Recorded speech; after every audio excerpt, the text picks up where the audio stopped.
The red glow of the rover's taillights was the only warmth left in the world, and even that was fading, swallowed by the swirling white void of the blizzard. I didn't chase them. I didn't scream. There's a specific kind of hollow resignation that settles in your gut when you're 22, standing in shin-deep snow, watching your adoptive family's SUV tear away down a mountain road because you were ruining the vibe of their ski trip. The argument had been stupid. Something about me not being grateful enough for the vacation I hadn't asked for. But the result was binary. Them, inside with the heated seats, conveniently with my purse. Me, outside with hypothermia, and a small backpack I managed to keep in the struggle. "Okay," I whispered. The wind snatched the word from my lips and shredded it. The cold was already pushing through the seams of my puffer jacket. It was a biting, malicious thing, like 1,000 needles testing my skin for weakness. I turned away from the road. If I stayed there, I'd be a statue by morning. Looming behind me, perched on a crag of black rock that jutted out of the mountain like a broken tooth, was the structure we'd been arguing in front of. The map called it a historic ruin. My stepfather, Greg, had called it a creepy pile of shit. It was a castle, or the carcass of one. Iron gates, twisted and rusted into thorny brambles, hung slightly ajar. I squeezed through, the metal snagging on the nylon of my coat. The courtyard was a graveyard of snow-buried statues and dead fountains. The wind howled louder here, funneling through the stone corridors, sounding like a choir of the damned screaming in harmony. My Converse were soaked. My toes were burning, which meant they were freezing. I stumbled toward the massive double doors of the keep. They were wood, dark as rot, banded with iron. I threw my weight against the right one. It didn't budge. I tried the left. With a groan of grinding stone and protesting hinges, it gave way just enough. I slipped inside and pushed it shut behind me. The silence that fell was heavy, almost physical. It wasn't just the absence of wind. It was a suffocating stillness, the kind you feel in a library or a mausoleum. The air here was dead, stagnant, smelling of dry rot, ancient dust, and something metallic, like old copper coins. I fumbled for my phone. 12% battery. Great. I toggled the flashlight on. The beam cut through the gloom, illuminating dust motes that danced like tiny ghosts. The hall was cavernous. Tattered banners hung from the ceiling. The fabric disintegrated into spiderwebs. A grand staircase swept upward, but the middle section had collapsed, leaving a jagged gap. "Hello!" I called out. My voice echoed, bouncing back to me thin and pathetic. "Hello? Hello? Hello?" No answer, just the settling of the building, the groan of timbers under the weight of the snow outside. I needed a smaller room, somewhere the draft couldn't reach. I walked deeper into the dark, my footsteps crunching on grit and debris. I found a side corridor, the stone walls sweating with condensation. At the end of it, there was a heavy door, intricately carved with scenes of hunting, wolves tearing at stags, hawks diving on hares. I pushed it open. It wasn't a broom closet. It was a sanctuary. The room was circular, dominated by a massive fireplace that looked like the mouth of a beast. But what drew my eye, what made my breath hitch in my throat, was the center of the room. A sarcophagus. It was carved from black marble, polished until it looked like liquid night.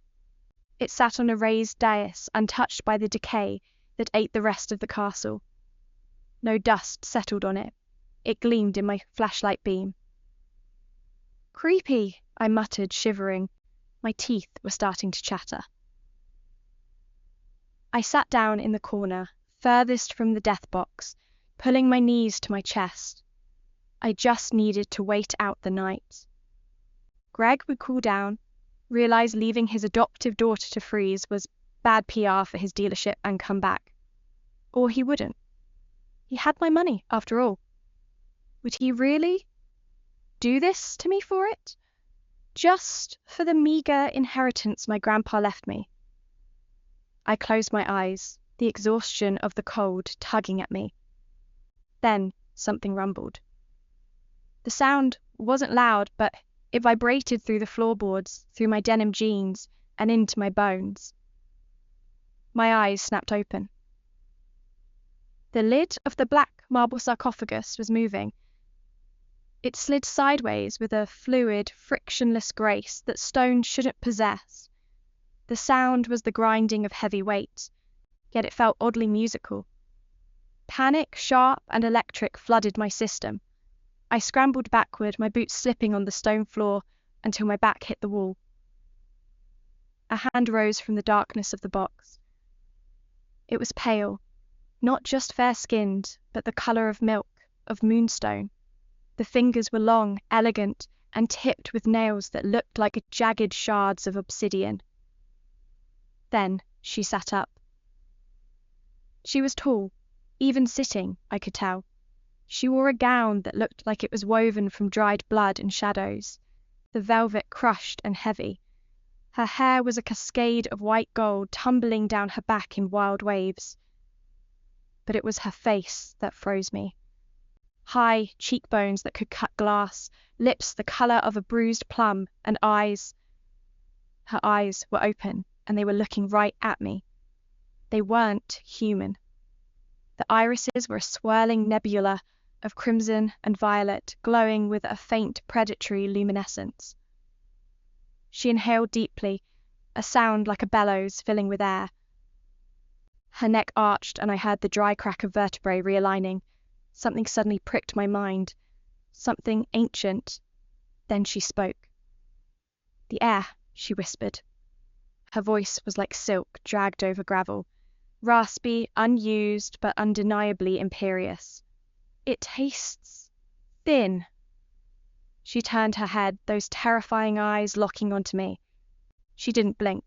Vampires in movies always looked human. She didn't. She looked like a predator wearing a human suit that fit perfectly. There was a stillness to her, a complete lack of unnecessary movement that screamed danger. She stood up, one fluid motion. No swaying, no stumbling. She stepped out of the sarcophagus and onto the stone floor. She was barefoot. "A peasant," she said. She didn't shout, but her voice filled the room. She took a step toward me. "And a noisy one. Your heart is beating like a trapped bird. It echoes." I couldn't breathe. I held up my phone, the flashlight beam hitting her directly in the face. She hissed, a guttural, animalistic sound, and recoiled, throwing a forearm over her eyes. "Sorcery," she snarled. "You wield the captured sun?" I blinked, my brain short-circuiting. "What?" "The light." She gestured vaguely at my iPhone. "Cease it, witch, before I tear the throat from your neck." I lowered the phone instantly, pointing the beam at the floor. It's not magic, it's a flashlight. An LED." She lowered her arm slowly. The crimson eyes narrowed, scanning me from my beanie to my wet Converse. She moved closer, and the smell hit me. Not rot like the castle. She smelled like ozone, like the air before a thunderstorm mixed with the iron tang of blood and crushed roses. "Flash! Light!" She tested the word, rolling it around her mouth. She stopped 3 feet from me. I could feel the cold radiating off her, deeper than the winter chill. "You speak the common tongue, yet your accent is mangled. What year is this?" I swallowed hard. 2025. She stared at me. 2025. She tilted her head. "Of which era? The reign of Charlemagne? The Byzantine succession?" I stammered. "Just 2025 AD. Current era. We don't really do the reign of thing anymore." She went very still. 1,000 years. she whispered. The anger drained from her face, replaced by a sudden, crushing weight of realization.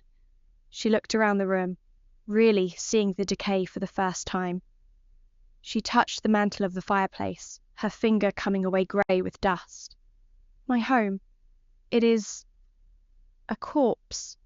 She looked back at me, and for a second, she didn't look like a monster. She looked like a queen who had woken up in a dumpster.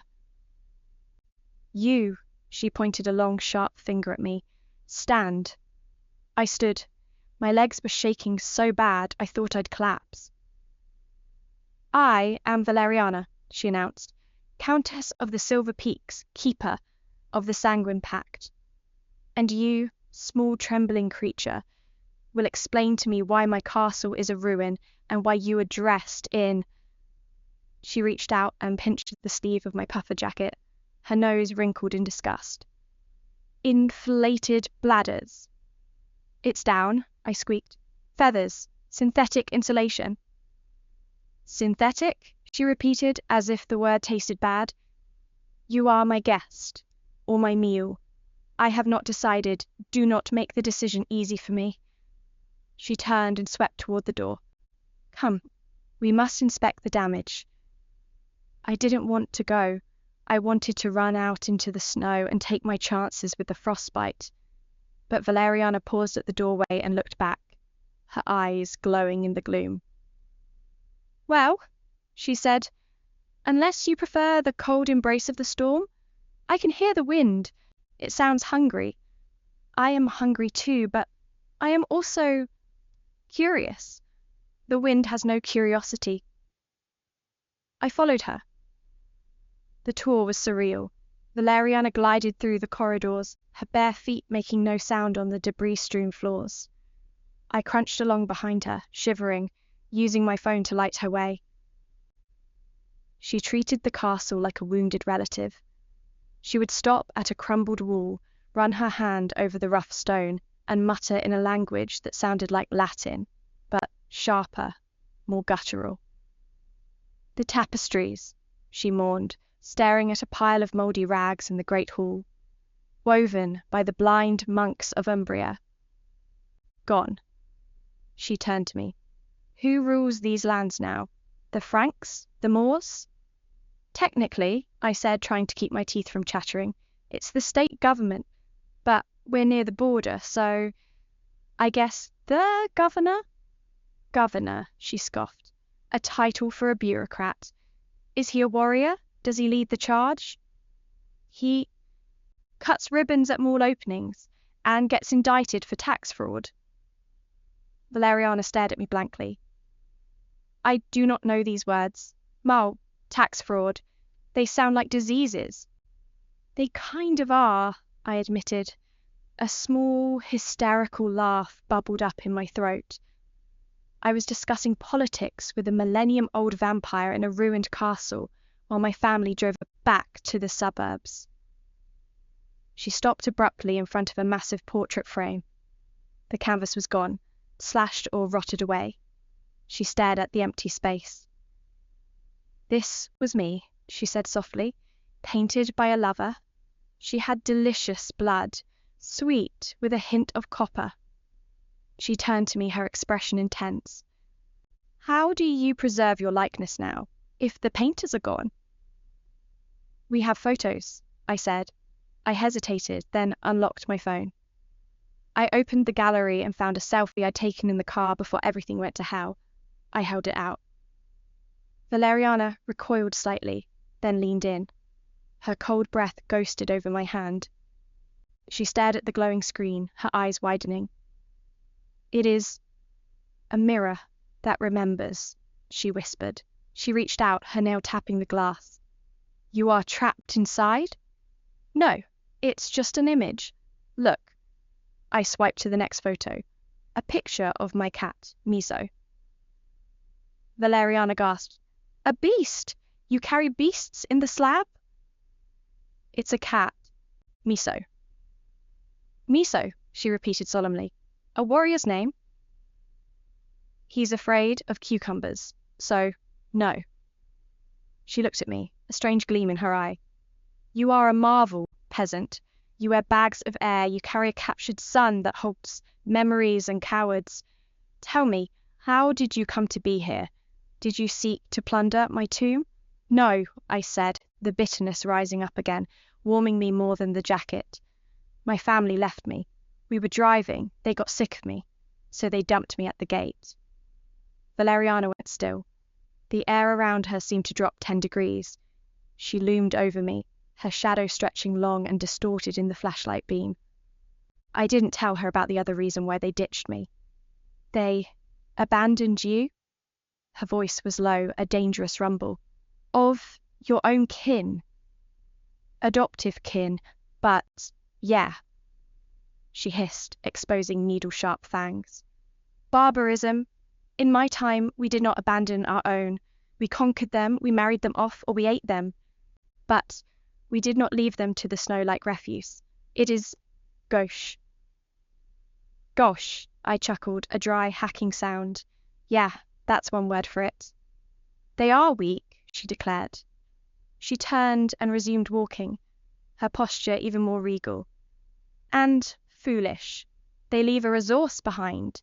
You have knowledge. You know of the malls and the LEDs. You are valuable. I felt a weird flush of gratitude.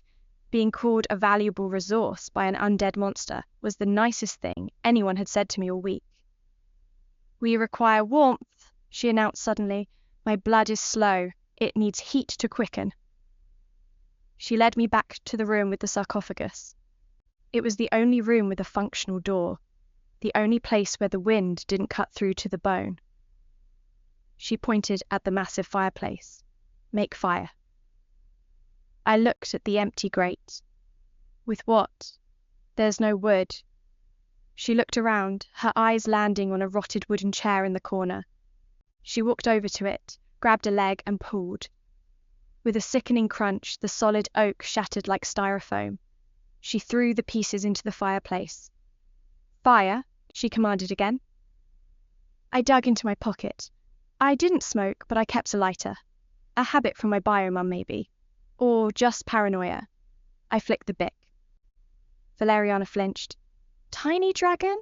She murmured, watching the flickering flame. I knelt and used some old dried moss from the corner as kindling. It took a few tries, but the dry rot in the chair legs caught. Soon, a crackling yellow fire was casting long, dancing shadows against the stone walls. I sat as close to it as I dared. Valeriana stood behind me. She didn't sit. She seemed to hover, absorbing the heat. So, I said, trying to fill the silence. The fear was receding, replaced by a surreal exhaustion. You've been asleep for 1,000 years. What's the last thing you remember? Fire, she said distantly. Not this comfort. Angry fire. Pitchforks. The screaming of the ignorant. They said I was a plague. She looked down at me. I suppose I was. I took their sons, their daughters, only the pretty ones. I pulled my jacket tighter. Right, the eating people thing.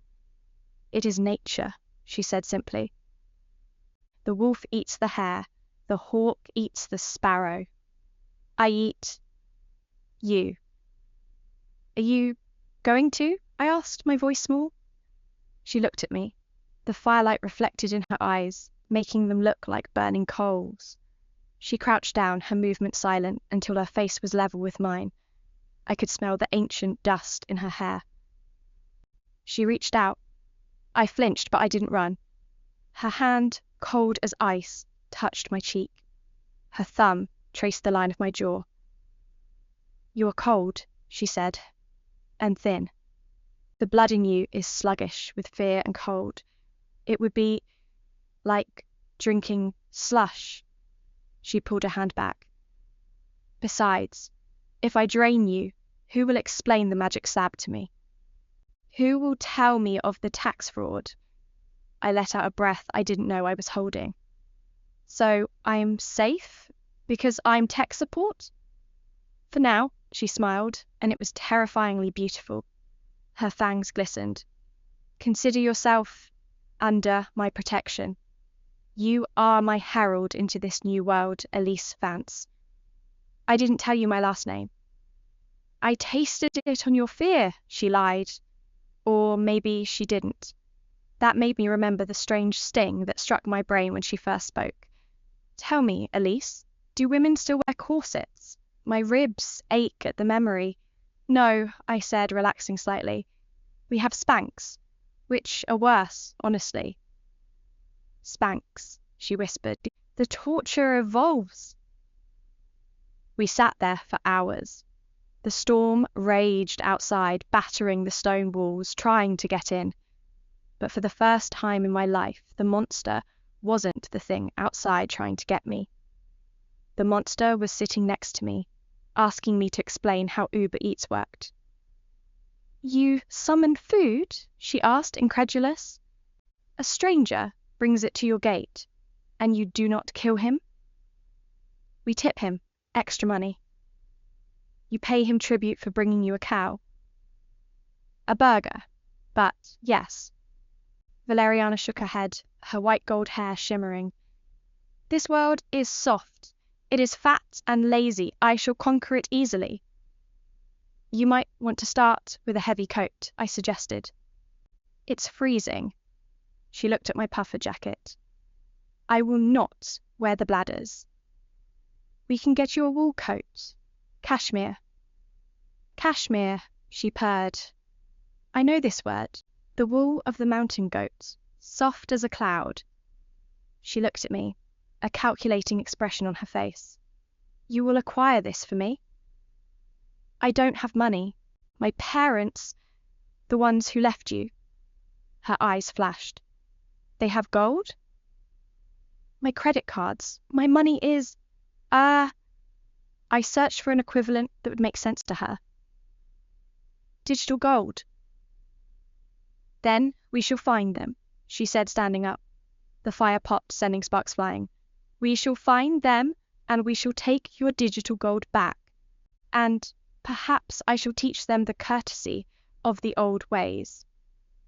The old ways? Yes, she grinned. Where we do not abandon our own, and where we tear the throats from those who displease us. I looked at the fire, then up at the ancient, deadly creature who had shown me more loyalty in 2 hours than the Millers had in 10 years. Sounds like a plan, I said. Good, Valeriana said. She moved to the window, looking out at the swirling snow. Sleep now, little herald. When the sun dies tomorrow, we hunt. I curled up on the floor, the heat of the fire on my face. It was hard and uncomfortable, and I was sleeping next to a vampire who might change her mind and eat me as a midnight snack. But as I drifted off, listening to the steady, slow rhythm of her breathing, or whatever imitation of breathing she did, I realized I wasn't scared anymore. I was actually kind of excited for tomorrow. The morning light was grey and weak, filtering through the high, grime-encrusted windows of the chamber. I woke up with a stiff neck and a mouth that tasted like wool. For a second, I forgot where I was. I expected the beige drywall of my bedroom in the suburbs, before everything I thought I knew about my life was flipped upside down. Then I saw the black sarcophagus and the burned-out remnants of the chair in the fireplace. You are awake. The voice came from the shadows of the corner, away from the direct light. Valeriana was sitting in a high-backed stone chair she must have dragged from another room. She had a blanket wrapped around her, an old moth-eaten tapestry she'd pulled down. Even in a rug, she looked regal. Morning, I croaked. I sat up, my joints popping. Did you sleep? I do not sleep as you do, she said. I drift. I listen to the rats in the walls. They are numerous. We shall not starve. I grimaced. Let's stick to the Uber Eats plan. I stood up and stretched. The cold was still there, but the storm had broken. The silence outside was different now, peaceful, not threatening. The sun, Valeriana hissed, shrinking back further into the shadow. It burns. It's barely overcast, I said, checking my phone. UV index is like 0. It is the eye of God, she spat. It judges. Okay, so we wait until dark to leave? To leave? She looked affronted. I cannot leave in these rags, and I cannot walk the snow barefoot. I am immortal, not immune to discomfort. She stood up, letting the tapestry fall. The dress she wore was stunning, intricately beaded, but it was falling apart. The velvet was threadbare in places and the hem was tattered. We need to scavenge, I said. There might be something in the car. No, they took the car. I paced the room. Wait, my backpack. I had left it by the gate when I was trying to force it open before I came inside. It had my emergency supplies, another quirk of being the unwanted kid. I always packed a go bag. I need to go to the gate, I said. Go, she commanded, but return swiftly. If you flee. I'm not fleeing, I said, meeting her eyes. I have nowhere to go, remember?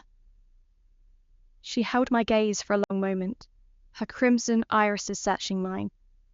Then she nodded. Go. I made my way back through the castle. In the daylight, the ruin was even more apparent. The grand staircase was a death trap. The portraits were slashed. It was sad, seeing the grandeur brought low by time. Outside, the snow was knee-deep. The air was crisp and painfully clean. I waded toward the gate. My backpack was there, half buried in a drift. I dug it out, brushing off the snow. I unzipped it. Spare hoodie, granola bars, water bottle, extra socks, and, yes, my old combat boots. I changed into the Converse for the car ride because they were more comfortable, but I'd packed the boots for hiking. I trudged back to the castle. When I returned to the room, Valeriana was standing by the sarcophagus, running her hand along the lid. She looked lonely. I brought stuff, I announced. She turned. Offerings? Sure. I pulled out the granola bar. Nature Valley. Crumbs everywhere, but it's calories. She sniffed it. It smells of sawdust and honey. She took a bite, wrapper and all. She chewed thoughtfully, then spat the plastic out. I grimaced. I forgot to tell her that was a wrapper. Dry, but acceptable. And these. I held up the boots. They're too big for me, so they might fit you. You're taller. She looked at the black leather Doc Martens. Sturdy, she observed. Soldier's footwear. She sat on the edge of the dais and extended a foot. It was an imperious gesture, expecting me to put them on for her. I rolled my eyes, but I knelt down. Her feet were like ice blocks. I slid the boot on. It was a tight fit, but she didn't complain. I laced it up. Interesting, she said, standing and stomping. The heavy rubber sole echoed on the stone. I feel grounded. And this. I handed her the spare, oversized hoodie. It was black, with a white graphic of a skeleton drinking coffee on the back. A tunic? She held it up. Put it over the dress. It will keep you warm. She struggled with the concept of a pullover, getting her head stuck for a moment. I had to help her pull it down. When her head popped through, her hair was a mess of static. She looked ridiculous, an ancient vampire queen in a tattered velvet gown, combat boots, and a hoodie that said "bone tired." How do I look? She asked, striking a pose. Like a very confused goth, I said. It's perfect. It's very 2025. Excellent, she preened. Now, the digital gold. We have to wait for nightfall, I reminded her. The sun. We can prepare, she said. Tell me of the weapons of this age. Do they still use crossbows? Trebuchets? Guns, I said. They shoot metal slugs at high speed. Like a sling? Faster, deadlier. But my family doesn't have guns. They have lawsuits. Lawsuits, she sounded the word out. A suit of armor made of laws? Metaphorically, yes. It destroys your life without touching your body. She laughed, a sharp, barking sound. I like this age. It is subtle in its cruelty. We spent the day like that. I taught her about cars, iron chariots without horses, about an airplane, a sky dragons. Her ears picked up way before I noticed it, and the internet. She called it a library of lies, which I supposed was not that far off. I felt like I was teaching a grandma on the ways of the world again. A stunning but very dangerous and spooky grandma.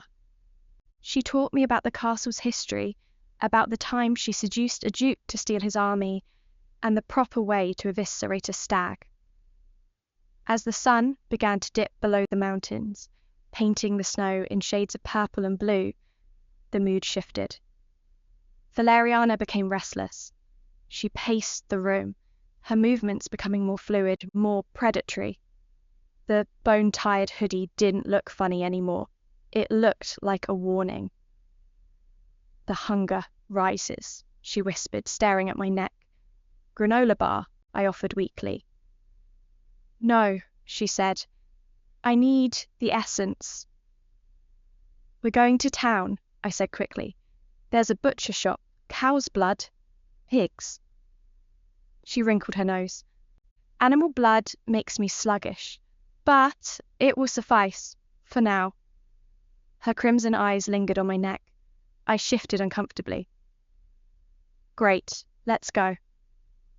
Leaving the castle felt momentous. Valeriana paused at the gate, looking back at her ruined home.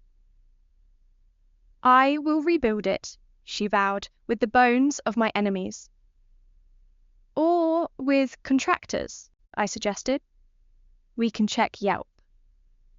She looked at me. You are strange, Elise Vance. You do not fear me enough. I'm running on caffeine withdrawal, and the fact that I have no family anymore, greedy ones, that is, I said, kicking a stone. I don't have the energy for fear. We walked down the mountain road. It was a long trek, but Valeriana didn't tire, and her presence seemed to keep the worst of the cold at bay. Or maybe I was just numb. When we reached the town at the base of the mountain, a tourist-trap ski village, the streetlights were buzzing on. Valeriana stared at them. Captured stars on poles. Electricity, I corrected. People were walking around in ski gear, carrying expensive coffees. Nobody looked twice at us. A girl in a hoodie and a tall woman in a weird dress and boots. Standard ski town weirdness. So much life, Valeriana murmured. Her pupils were blown wide, swallowing the crimson. I can hear their hearts. Thump, thump, thump, thump. It is a cacophony. Focus, I said, grabbing her arm. Her muscle was hard as rock under the hoodie. We need money first, then food. The Millers, she said. Where are they? Probably at the lodge, the big wooden building on the hill. We headed there. The Grand Alpine Lodge.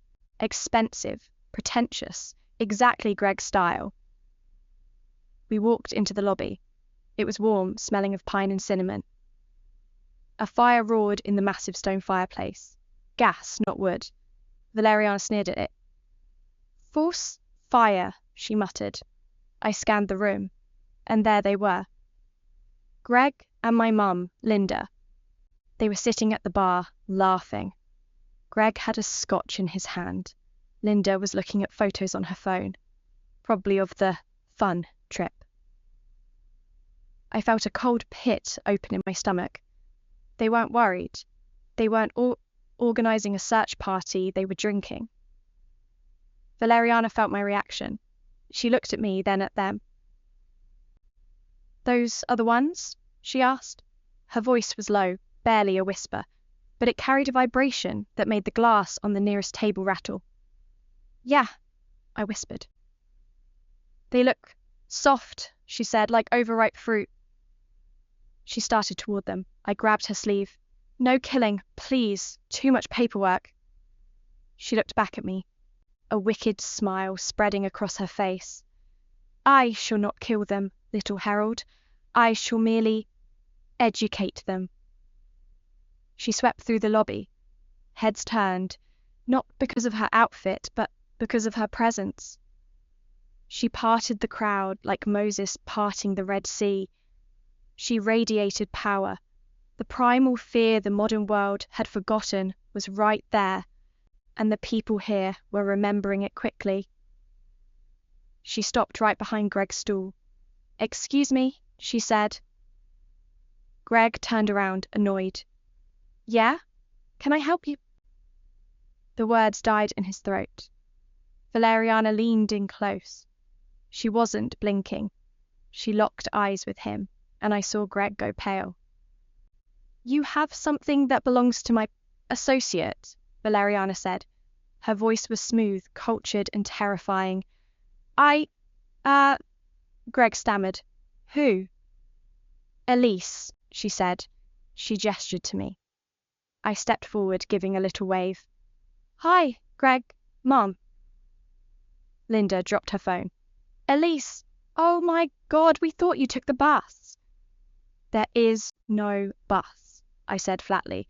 "You left me in a blizzard, while conveniently taking my cards." "We went back," Greg lied. "We didn't see you." "Lies," Valeriana hissed. She slammed her hand down on the bar. The solid oak cracked. The bartender jumped. "I smell the deceit on your tongue. It smells like sulfur." Greg looked at the cracked wood, then at Valeriana's eyes. Who are you?" "I am your worst nightmare," she said, "and you are trespassing in my domain." "Your domain?" Linda squeaked. "The night," Valeriana clarified. "Now, the girl's digital gold, give it to her." "What? No." Greg stood up, trying to muster some authority. "Listen here, lady, I don't know what kind of LARPing crap this is, but—" Valeriana moved faster than human eyes could track. 1 second she was standing there, the next she had Greg by the throat, lifting him 3 inches off the ground effortlessly. The bar went silent. "I do not know LARP," she snarled, her face inches from his. "But I know that you have discarded a child, and in my time, such men were flayed and salted." She tightened her grip. Greg turned purple. His bulging eyes twitched after seeing me hold the video of what he said to me the night they left us from behind her. Another habit I had. Record, record, always record. "The girl's card," she whispered, "or the skin." Whatever he saw on Valeriana's face made his struggling stop instantly. Greg clawed at his pocket. He threw a familiar wallet on the bar. My wallet. Valeriana dropped him.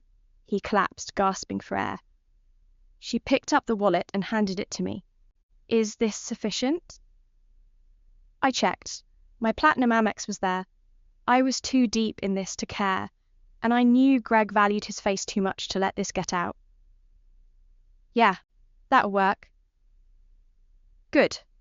She turned to the room. "Continue your drinking. But know this, the night has returned, and it has teeth." She grabbed my arm. "Come, Elise, I require the butcher." We walked out. Nobody stopped us. Outside, the cold air felt good. I looked at the wallet in my hand, then at the vampire strutting in my combat boots. "That was—" I started. "Dramatic," she suggested. "Awesome," I breathed. She smirked. "I have a flair for it. Now, about this mole. Does it have velvet?" "Tons," I said, "and silk, and 600 thread count sheets." "Lead on, Herald," she said, linking her arm through mine. "We have an empire to build." As we walked down the snowy street, the moon finally broke through the clouds. It shone on the snow, on the mountains, and on the pale, beautiful face of the monster who was now my best friend. "You know," I said, "people are going to ask questions, About you.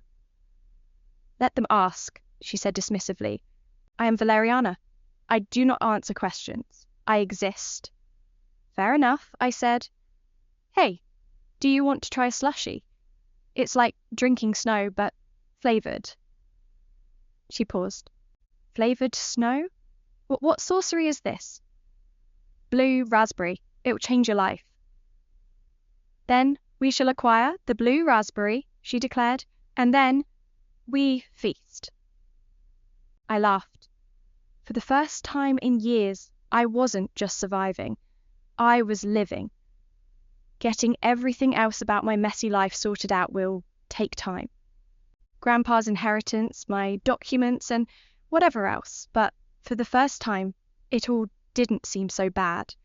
And all it took was being ditched in a snowstorm with a 1,000-year-old vampire queen. After you, Your Highness, I said. After you, Elise, she corrected. We walk together. And we did, into the neon-lit night.